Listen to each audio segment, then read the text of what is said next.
Hello and welcome back to another episode of Generation Films. My name is American Ben, and today we are going to continue our Secret series with a breakdown of Soldier. And if you're watching this video, then please say a prayer in mourning for me, because Soldier is a Warner Brothers film, which means that I've probably spent the last day or so dealing with various copyright claims for using clips from the movie. Hell, WB would even issue a copyright claim for reenacting the scenes with sock puppets, as one viewer once suggested we do. Nonetheless, this video is going to have more pictures and less footage than usual, but I love this movie, so I wanted to cover it, and I hope this video still comes out well.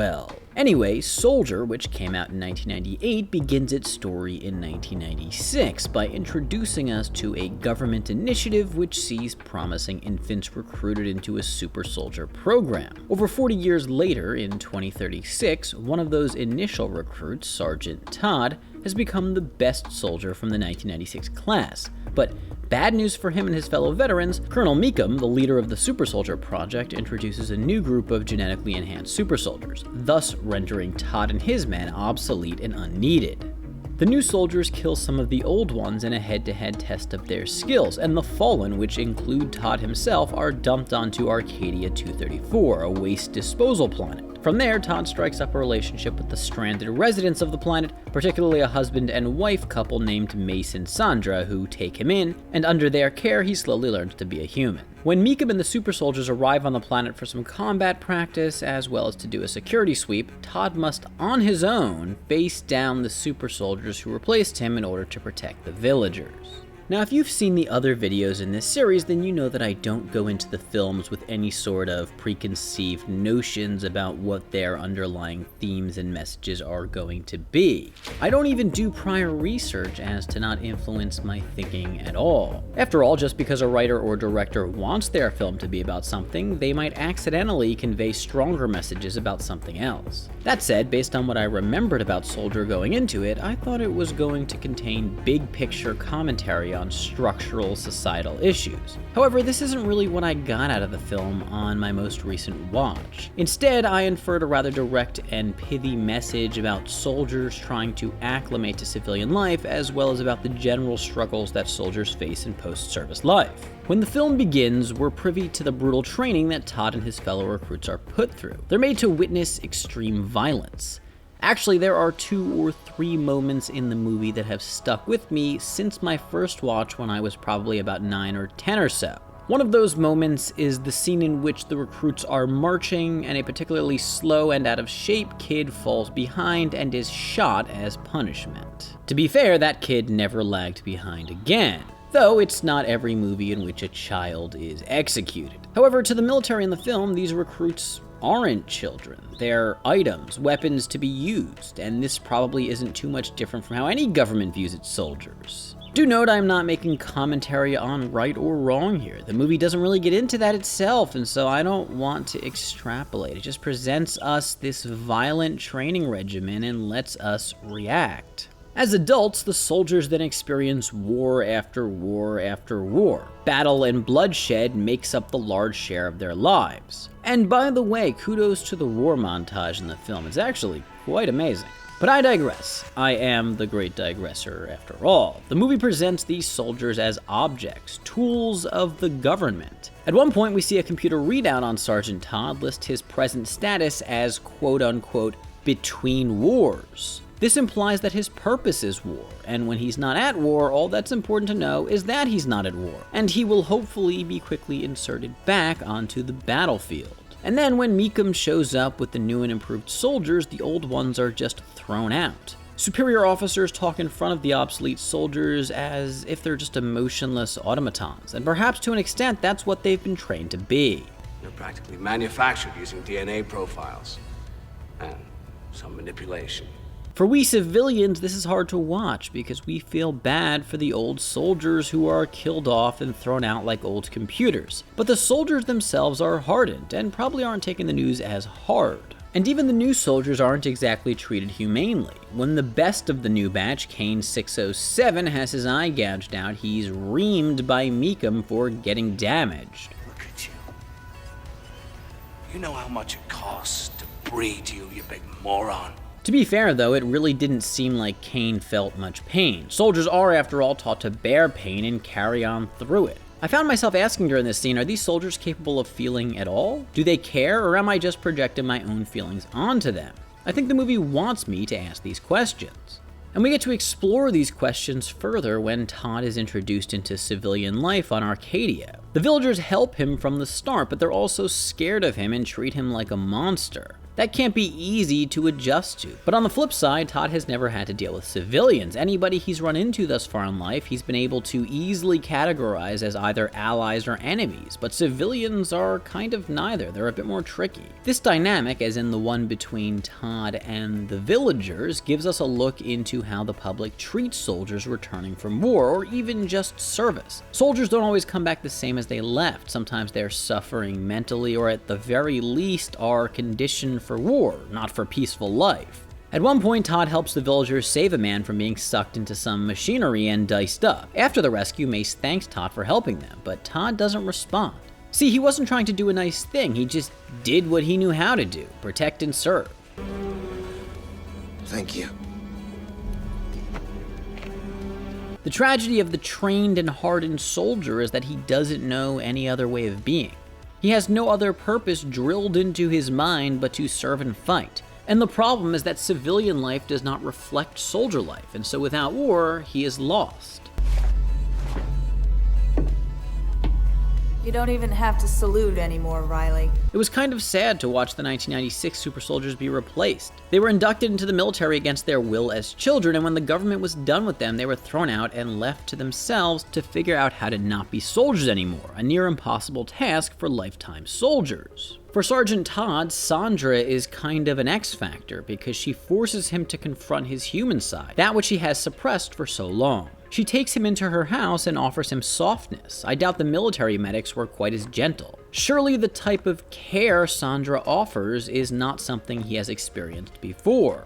And he also has to deal with a certain physical attraction he has for her. He's never had to deal with sexual attraction before because in the military there's no time or space to cavort with potential romantic partners. In a way, sexual attraction is kind of a powerful thing because it emerges in Todd despite the years he's spent repressing his nature. It can't so easily be destroyed. Sandra is the first person to really treat Todd like a human, and so he has to respond and behave like a human in her presence. When he cuts himself while chopping carrots, she cares for his injury, where normally his military superiors would expect him to carry on when injured. She then directly asks him to confront his emotions. Feelings, then. You must feel something.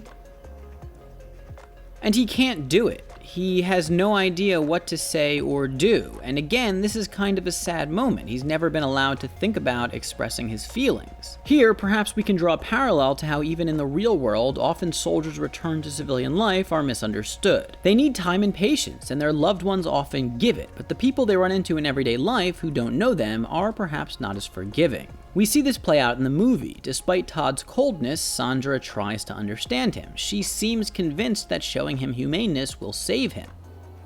Fear and discipline. Now? Always.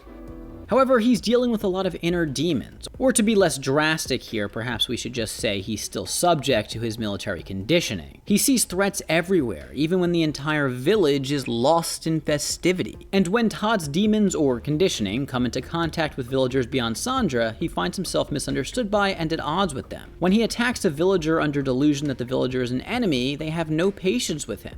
They see him as an unhinged lunatic and want him gone. It's not too hard to imagine a safe and happy community somewhere in America not wanting to deal with a returning soldier who's struggling with PTSD or who simply isn't adjusting to civilian life so well. And this has to be hardest on the soldier himself, who is the one doing the struggling and who knows he's a burden on the community around him. I can see in this how a soldier might just leave or turn to drugs in order to cope with the world around him in which he has no place. When Todd tries to teach Mace and Sandra's child how to kill a snake, Mace shows up and scolds Todd. This is ultimately the last straw, and Todd is excommunicated from the village. Now, there's actually possible social commentary here. Perhaps the film is trying to get us to ask whether or not we're actually undervaluing soldiers' skills in society. Perhaps teaching kids to kill snakes is the type of training needed to raise a strong populace. What if teaching kids like this would actually lead to a society that's tough enough to persist? I mean, Todd's lessons do end up saving Mace and Sandra in the end when their child kills a snake that is sneaking up on them while they sleep.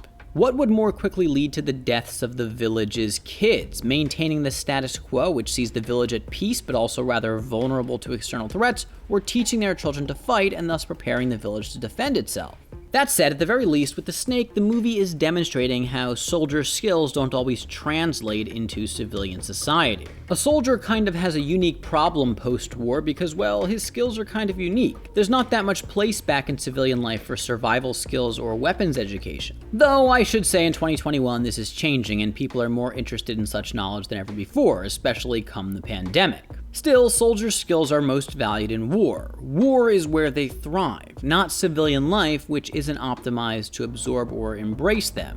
Todd only becomes needed to the villagers again when the new super soldiers land on Arcadia and attack their home. All of a sudden, Todd is himself again, and he knows exactly what to do. It's a bit unsettling that the setting most people dread, war, is the one in which soldiers best succeed. But let's take a step back for a second. After being kicked out of the village, Todd goes off by himself and cries. And this answers a big question for us. Yes, the soldiers deep down are still human. It just takes a bit of a push to make their emotions surface, but they're there. Todd's humanity is suppressed, but not destroyed. Even though we think of Sergeant Todd as an emotionless killing machine who doesn't dwell on how people feel about him, it seems that adjusting to the village is really difficult for him. But he's a soldier, so he can't share that with anyone. This is the burden of the soldier. It's a burden that creates a sort of social anxiety. They can't accept help because they're expected to be the helpers. You need any help, partner?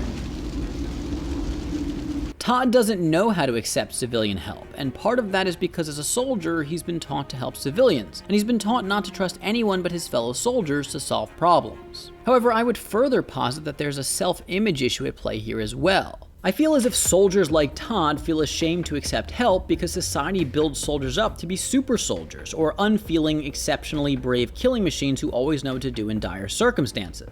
Even Kane is a bit of a tragic figure. He's expected to act like a robot and never complain no matter the obstacle in his path. As a kid, my favorite line from the movie was when Todd tells Sandra that he plans to kill them all, sir. What are you gonna do? I'm going to kill them all, sir. It's a cool line, memorable and badass. However, on a deeper note, it demonstrates how soldiers feel like it's their job to protect civilians at risk to themselves, and to project bravery so that civilians feel safe. Well, on return to society, one can imagine how this makes them ashamed to ask for help. They've been conditioned to believe that being vulnerable is being weak, and in a way, it is. Perhaps the training soldiers experience is necessary to keep them safe on the battlefield. But this begs the question, is there a way soldiers can be trained that would also keep them safe back in civilian life? It's a complicated question, especially if our overall goal is a strong society that can persist for the benefit of everybody. But anyway, I kind of like how on my latest watch, I've discovered that Soldier is less a sweeping critique of society at large and more a concise commentary on the plight of the modern soldier. Anyway, that's the video. I hope you enjoyed it. If you did, please do give it a big thumbs up. Comment down below. Let me know what you think of this movie. I'm really interested in hearing because we don't talk about this film very often on this channel. Hit that subscribe button and that notification bell so you don't miss a damn thing. For now, my name is American Ben. I'll catch you next time. Generation Films, peace.